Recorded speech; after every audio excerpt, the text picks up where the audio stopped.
Hello प्यारे बच्चों, कैसे हैं आप सभी। आई होप आप सभी बहुत अच्छे होंगे। बच्चों, पठन अभियान के तहत शुरू की गई वर्कशीट का ये है वर्कशीट नंबर 2, जो कि 18 जनवरी 2022 की वर्कशीट है और ये वर्कशीट कक्षा 6, 7 और 8 के लिए है।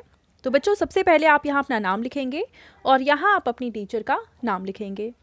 चलिए इस वर्कशीट को हम शुरू करते हैं। साहिल को पतंग उड़ाना बहुत पसंद है। वह अपने दादा के साथ अपनी पसंद की रंग बिरंगी पतंगे खरीदता है। वह पतंगबाजी में मग्न है। आइए हम दिए गए चित्र को रंग दें और पतंगबाजी के संबंध में अपने अनुभव को साझा करें। तो बच्चों, यहाँ पे हमें एक बॉक्स दे रखा है और कह रखा है कि अपनी पसंद की पतंग का चित्र बनाइए। तो यहाँ पे आपको एक पतंग बनानी है। जैसी भी पतंग आप चाहें, जैसी पतंग आपको पसंद है, वैसी पतंग आप यहाँ पे बना सकते हैं, ठीक है। और जैसा कलर चाहें आप वैसा कलर इसमें कर सकते हैं। और यहाँ पे है साहिल जो कि पतंग उड़ा रहा है। अब आगे हमसे प्रश्न पूछा हुआ है कि क्या आपको पतंग उड़ाना पसंद है। तो अगर आपको पतंग उड़ाना पसंद है तो आप लिखेंगे हाँ, और अगर आपको पसंद नहीं है तो आप लिखेंगे नहीं, ठीक है। दूसरा प्रश्न है कि भारत के निम्नलिखित राज्यों में किस अवसर पर पतंग उड़ाई जाती है, उनका नाम लिखिए। तो बच्चों, भारत के अलग अलग राज्यों में अलग अलग अवसरों पर पतंग उड़ाई जाती हैं। तो हमें ये बताना है कि राजस्थान, गुजरात, केरल और हरियाणा में किस अवसर पर पतंग उड़ाई जाती हैं। चलिए इसका उत्तर लिख लेते हैं। तो बच्चों, आप इसका आंसर लिखेंगे कि राजस्थान में मकर संक्रांति के दिन पतंग उड़ाई जाती है, गुजरात में मकर संक्रांति के दिन पतंग उड़ाई जाती है, केरल में पोंगल के दिन पतंग उड़ाई जाती है और हरियाणा में वसंत पंचमी के दिन पतंग उड़ाई जाती है, ठीक है। चलो आगे देखते हैं। बच्चों देखिए, तीसरे प्रश्न में हमसे पूछा हुआ है कि पतंग एक में कितने वर्ग हैं।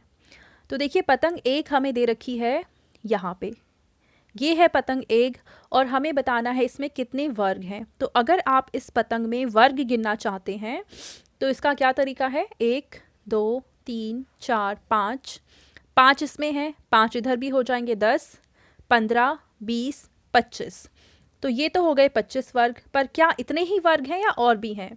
तो बच्चों, इसमें और भी वर्ग हैं। कौन कौन से हैं, कैसे पता चलेगा, देखते हैं।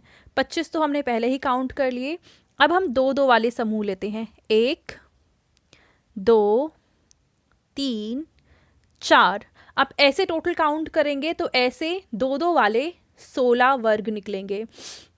फिर हमें 3 वाले कंबाइन करने हैं। 3 कंबाइन करेंगे कैसे, देखिए, इन तीनों को ले लेते हैं और इधर भी 3 ले लेते हैं। तो ये आ जाएगा 1 2 और 3। तो इस तरीके से आप इन्हें काउंट करेंगे तो टोटल आ जाएंगे 9। अब 3 के बाद क्या करना है, हमें 4 वाले लेने हैं। तो इसमें हम ले लेंगे ये वाले 4 और ये वाले 4। ऐसे अगर आप इन्हें काउंट करेंगे तो ये आ जाएंगे 4 और पूरा एक बड़ा वाला वर्ग ऑलरेडी हमारे पास है, तो ये आ जाएगा 1 और इनको टोटल जोड़ेंगे तो आंसर आ जाएगा 55। इन शॉर्ट अगर आप करना चाहें तो आप क्या करेंगे, छोटे तौर पर आप ये कर सकते हैं, पहले आप इसमें गिनेंगे एक लाइन में कितने वर्ग हैं। तो हमने देखा इधर भी 5 हैं और इधर भी 5 हैं। तो हम क्या करेंगे, पहले हम 5 की घात 2 लिखेंगे, यानी कि सिंपल हम लिखेंगे 5 गुणा 5, ठीक है। उसके बाद एक कम करेंगे, लिखेंगे 4 गुणा 4। फिर एक और कम करेंगे, लिखेंगे 3 गुणा 3। फिर एक और कम करेंगे तो 2 गुणा 2 और एक और कम करेंगे तो 1 गुणा 1 आ जाएगा। ये आ जाएगा 25, ये आ जाएगा 16, ये आ जाएगा 9, ये आ जाएगा 4 और ये आ जाएगा 1 और इन सबको जोड़ेंगे तो आंसर आ जाएगा 55, ठीक है। तो ये तरीका होता है किसी भी वर्ग संख्या को गिनने के काम में आता है, ठीक है। तो इस तरीके से हमारा जो क्वेश्चन नंबर 3 है उसका आंसर आ जाएगा, देखिए यहाँ पे है तीसरा प्रश्न, इसका आंसर आ जाएगा 55 वर्ग। कितना आंसर आएगा बच्चों, 55 वर्ग। अब इसके बाद चौथा प्रश्न है कि पतंग 2 में कितने त्रिभुज हैं। तो पतंग 2 यहाँ पे है, चलिए इसमें कितने त्रिभुज हैं गिन लेते हैं। तो 1 2 3 4, ये 4 त्रिभुज हो गए। इसके अलावा हम क्या कर सकते हैं, एक त्रिभुज ये है, दूसरा त्रिभुज ये है, दो और हो गए, 4 जमा में 2। अब हम क्या कर सकते हैं, देखो और भी इसमें त्रिभुज निकल जाएंगे, कौन से, 1 और 2, तो इसमें हम 2 और जोड़ देंगे, तो 4 जमा में 2 जमा में 2 कितना आ जाएगा, 8 आ जाएगा। इसका मतलब है कि जो चौथा प्रश्न है इसका आंसर आ जाएगा 8 त्रिभुज। ठीक है, चौथे प्रश्न का आंसर आ जाएगा 8 त्रिभुज। इसके बाद कह रखा है साहिल की कविता, तो यहाँ पे हमें एक कविता दे रखी है, चलिए इसको पढ़ लेते हैं पहले। पतंग हमारी उड़ती जाती, आसमान में दौड़ लगाती, कभी ढील दो कभी खींच लो, कट जाने पर हाथ ना आती। तो यहाँ पे साहिल ने कविता लिखी हुई है, इसे ज़ोर से पढ़ें और अंग्रेज़ी या हिंदी में एक नई कविता बनाएं। तो आप अपनी मर्ज़ी से कोई भी एक कविता अपनी कॉपी में ज़रूर लिखेंगे, ठीक है।